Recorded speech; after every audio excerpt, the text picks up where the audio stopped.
안녕하세요. 대부권의 공기현입니다. 서울의 주택 공급이 부족하다라는 거는 이제 전 국민이 알고 있고, 그래서 이 주택 공급을 활성화하기 위해서 향후에 많은 재개발 구역들을 지정하고 개발을 진행할 거라는 것도 확실한 상황입니다. 그런데 지금 현재 글로벌 경제 상황이 굉장히 안 좋고 여러 가지 불확실성과 불안정성이 있다 보니까 투자를 하고 싶지만 여전히 망설이게 하고 있는 상황입니다.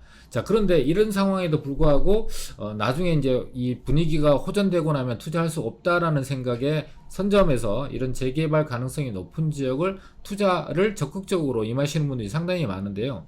이게 상대적으로 작은 자본, 투자 자금이 작을수록 투자하기가 굉장히 쉽습니다. 그런데 이렇게 쉽게 투자한 지역들이 오히려 투자자한테 굉장히 위험하다고 합니다. 그래서 이렇게 위험한 지역과 그렇지 않고 안전하고 투자성이 높은 지역, 이 두 지역에 대한 비교를 좀 해보고요. 어떤 지역이 투자성이 높은지 함께 알아보도록 하겠습니다. 네, 두 집 중 한 집이 깡통 전세라는 서울의 이 동네라는 기사 제목입니다.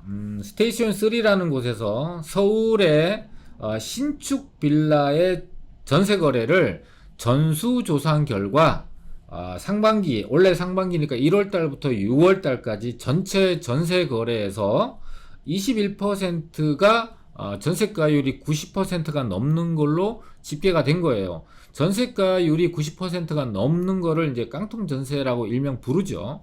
근데 부동산 업계에서는 80%만 넘어도 깡통 전세의 위험이 큰 것으로 보고 있습니다. 자치구별로 보게 되면은 강서구가 전체 거래의 신축 거래의 53.3%가 깡통 전세로 집계가 됐고, 특히나 강서구 내에서도 화곡동이 그 깡통 전세의 82.2%를 차지한다고 합니다. 강서구에서는 등촌동이나 가양동 일대는 전부 다 아파트고, 이 집계는 빌라, 그 중에서도 신축 빌라의 전세 거래만 집계를 했을 때 이런 결과가 나왔다라고 합니다. 자, 그러면은 그 이어서 서울의 25개 자치구 중에서 강서구에 이어서 양천구, 관악구, 구로구 이 4개 구 순으로 깡통 전세 비율이 서울의 평균보다 대단히 높게 나타났다고 합니다. 자, 이 4개 구의 서울에서의 위치를 좀 보게 되면은 우선 강서구는 서울의 서쪽 끝에 위치를 하고 있고요. 두 번째로 깡통 전세 비율이 높다고 하는 양천구가 있고요. 그 다음에 관악구, 구로구가 위치하고 있는데 서울 전체 지도에서 보게 되면은 서남부권의 외곽 지역에 위치를 하고 있습니다. 그러다 보니까 도심권의 거리도 멀고요. 또 특별하게 서울 전체 25개 자치구 중에서 어떤 호재가 굉장히 적은 지역이에요. 여기서 이제 강서구 같은 경우는 대표적인 호재가 마곡지구가 있는데, 마곡지구 주변은 대부분 다가 아파트 단지에 둘러싸여 있는 곳이다 보니까 지금 여기서 집계내고 있는 거는 이제 노후 주택가가 모여 있는 지역 내에서 신축 빌라의 거래, 전세 거래만 집계를 했다라는 걸 다시 한번 참고를 드리고요.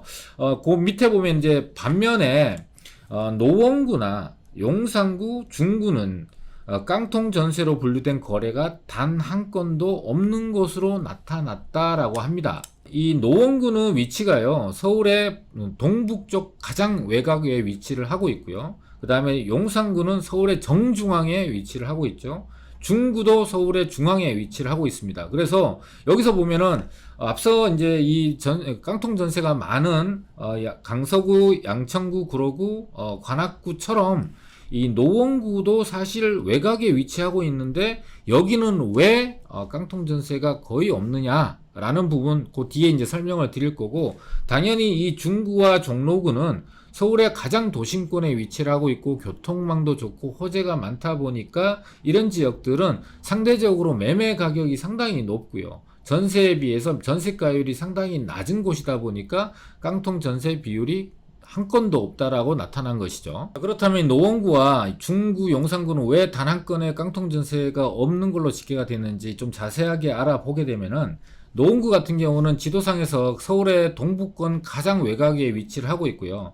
또 이 노원구 같은 경우는 상계, 중계, 하계로 아파트 단지들이 거의 8, 90%를 차지하고 있는데, 이 중에서 공릉동 일대만 이렇게 단독 다세대 빌라들이 조금 밀집돼 있고, 그래서 이 노원구가 이 깡통전세가 없다라고 집계가는 됐지만 사실은 이 단독 다세대 빌라의 비중이 워낙 낮다 보니까 이런 집계는 잡혔지만 큰 의미가 있는 건 아니다. 그리고 이 일대 같은 경우는 그러니까 광운대 역세권에 GTX가 호재가 있고요. 그래서 교통망도 잘 갖춰져 있고 아파트보다 저렴한 빌라들, 그리고 여기가 임대가가 굉장히 저렴합니다. 전세 가격. 그래서 낮은 전세가 때문에 깡통 전세가 거의 없는 지역에 꼽혔다라고 이해하시면 될 것 같습니다. 주목해서 봐야 될 곳 중에 하나가 이제 중구입니다. 이 중구는 서울의 그 가장 큰 일자리가 모여 있는 도심권에 위치를 하고 있는데요.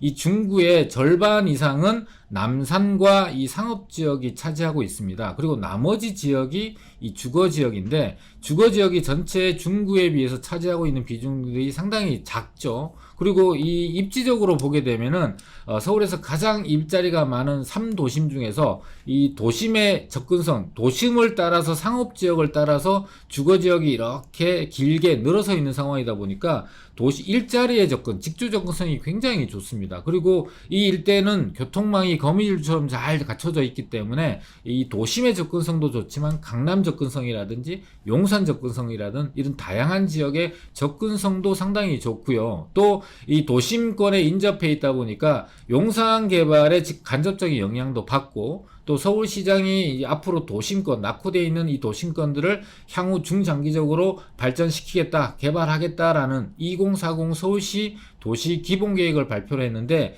이 지금 현재 회원동, 명동, 필동, 장충동, 신당동 일대가 전부 다 이 2040 4개의 발전 축상에 들어가 있는 상황이거든요. 국가중심축과 역사문화 관광축, 그 다음에 남북 녹지축, 복합문화 축에 해당이 되고, 이 축에 해당되는 지역들의 역세권을 중심으로 해서 개발이 앞으로 활발하게 진행될 거기 때문에 이 지역에는 개발에 대한 기대감도 상당히 높습니다. 자, 그런데 이 지역이 그동안에는 굉장히 오랫동안 낙후되어 있기 때문에 전세 가격은 상당히 낮아요. 그런데 개발에 대한 기대감은 높다 보니까 매매 금액은 높고 전세 금액은 낮기 때문에 전세가율 자체가 굉장히 낮아요. 그러니까 이런 지역들은 깡통 전세가 나올 가능성이 거의 없는 지역이고, 투자성은 높고 수익성도 높은데 깡통 전세의 위험성은 낮다. 대신에 투자 자금이 타 지역에 비해서 아주 적은 깡통 전세 지역들에 비해서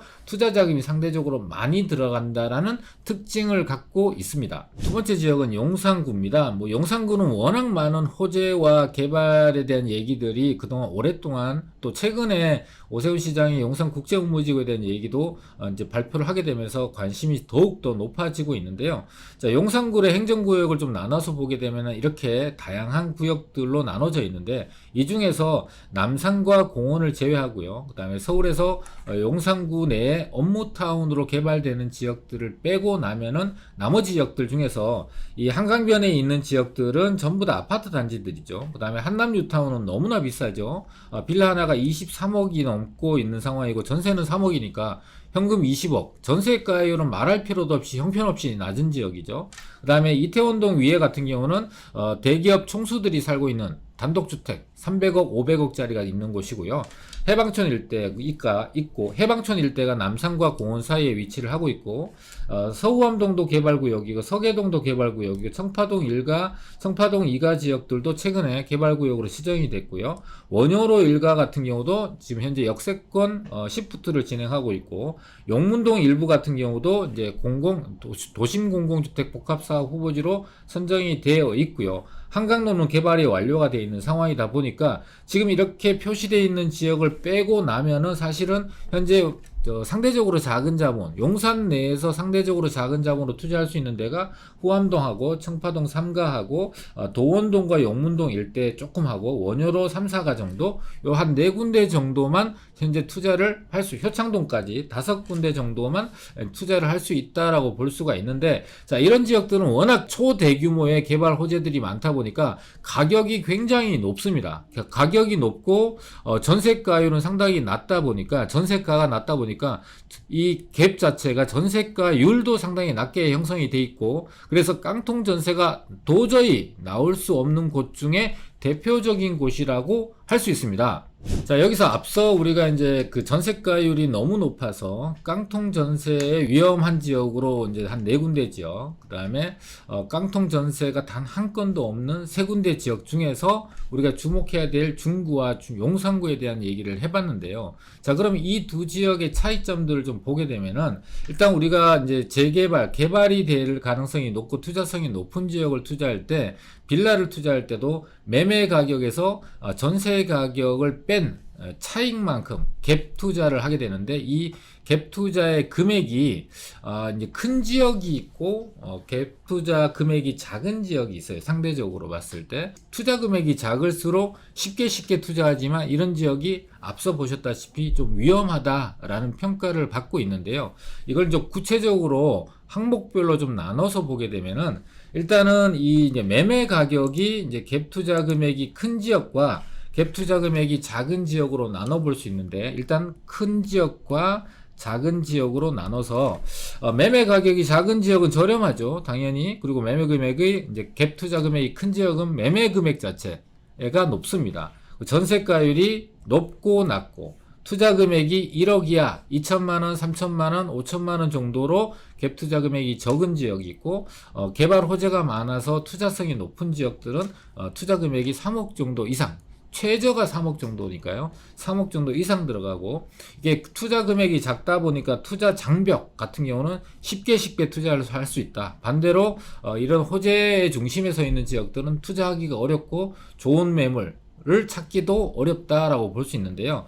자, 이 위에 이 4가지 같은 경우는 투자성과는 상관이 좀 없습니다. 이거는 투자를 손쉽게 할 수 있느냐, 투자하기가 어려우냐, 쉽냐 어렵냐를 판단하는 기준으로는 적합하지만, 투자성이 있느냐 없느냐, 안전하냐 안 하냐를 판가름하는 기준은 아니거든요. 상대적으로 아래쪽에 이 3가지 요건, 개발 호재와 교통 호재가 있느냐 없느냐, 이 갭 투자 금액이 작은 지역들은 호재 자체가 미미하거나 없는 지역이에요. 반대로 갭 투자 금액이 상대적으로 많이 들어가는 지역들은 일단 호재가 크고요. 또 한두 개가 아니라 굉장히 많은 호재들이 집중되어 있어요. 입지적으로도 그런 차이가 나는데요. 이제 갭 투자 금액이 적은 지역들은 외곽권에 위치를 하고 있고, 갭 투자 금액이 상대적으로 많이 들어가는 지역들은 도심권에 위치를 하고 있습니다. 입지 차이가 굉장히 크다고 볼 수가 있고요.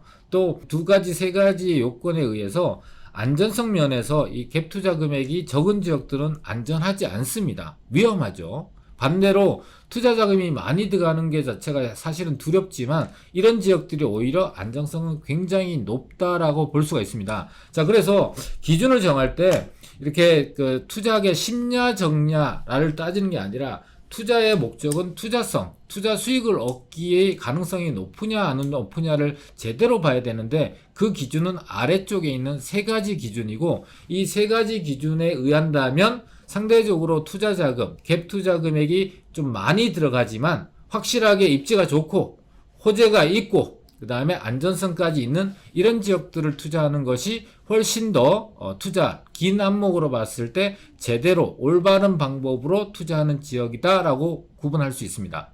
자, 오늘은 상대적으로 갭 투자 금액이 적어서 전세가율이 굉장히 높은 지역을 작은 자본으로 투자하는 게 쉽지만, 그 지역이 깡통 전세라는 위험에 노출이 될 수 있고 안전성까지 담보할 수 없다라는 부분을 설명을 드렸고요. 또 반대로 깡통 전세가 단 한 건도 나오지 않는 지역들 중에서 우리가 주목해야 될 중구와 용산구가 이제 그 단 한 건도 나오지 않았다고 했잖아요. 그래서 그 지역을 좀 자세하게 알아봤는데, 그 지역은 깡통 전세가 많이 나올 위험이 높은 지역과 그렇지 않은 지역의 차이점들을 구분했고, 또 우리가 투자하는 목적이 투자 수익을 얻고 안전하게 확실하게 투자 수익을 얻는 게 목적이다 보니까 어떤 기준을 갖고 제대로 투자를 해야 되는지 같이 알아봤습니다. 자, 오늘 내용이 우리 시청자분들한테 도움이 되셨다면 구독, 알람 설정 해주시기 바라겠습니다. 감사합니다.